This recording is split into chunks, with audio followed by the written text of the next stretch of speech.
Thank you, Speaker, and I thank the House for the opportunity to speak. I didn't prepare any scripted remarks for this. I wasn't sure I'd have the opportunity to speak, but I did want to take the opportunity as one of only two members in this place aged 30 or under to contribute to an event or a debate that is ostensibly about young people and future generations. And I must confess, the 13 to 16-year-old age category that we are talking about is even foreign to myself, and yet I am one of the closer in age to that cohort.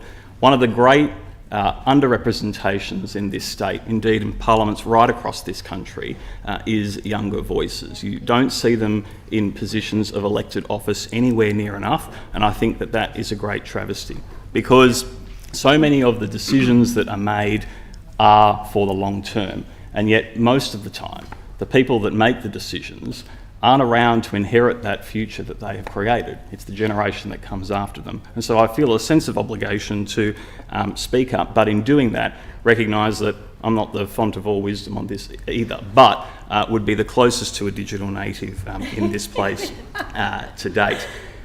Before I was elected to this place, I was the youngest mayor in Ryde's history. And it was an extraordinary honour and an opportunity to put forward many youth issues in my local community.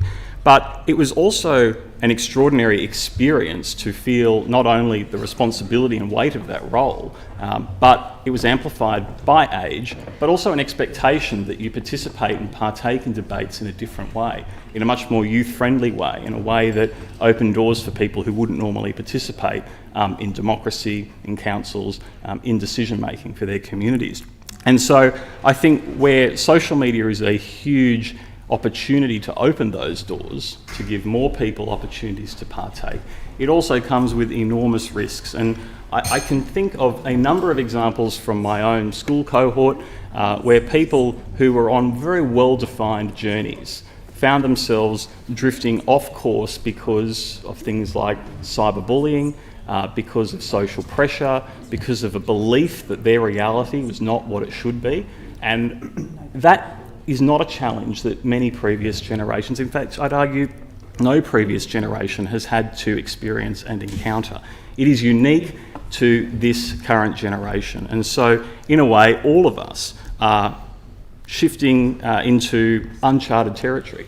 We're trying to create a future that is unknown. And so I suppose my message to this Parliament would be, I'm enormously pleased that we are having this debate and this discussion. I thank the Leader of the Opposition and the Member for Vaucluse for bringing it and putting it on the debate.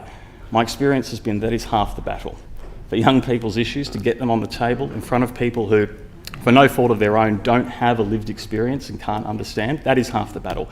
But please, my urging to this chamber is let's not let this public interest debate be the end of this discussion.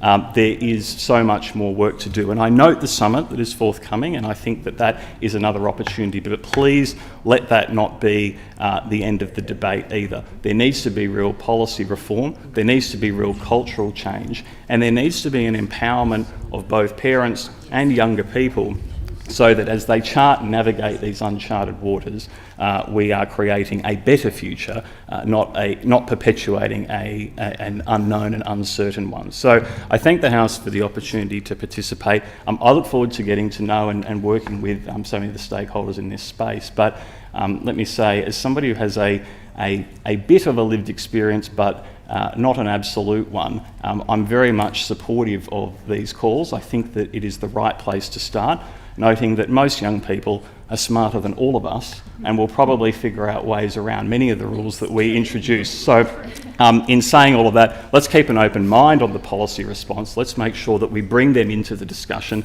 Let's make sure that their voices are heard, because ultimately it's policy for them. They should be part of it. And I think it's important that we empower parents and all of them to be part of that journey. I thank the House.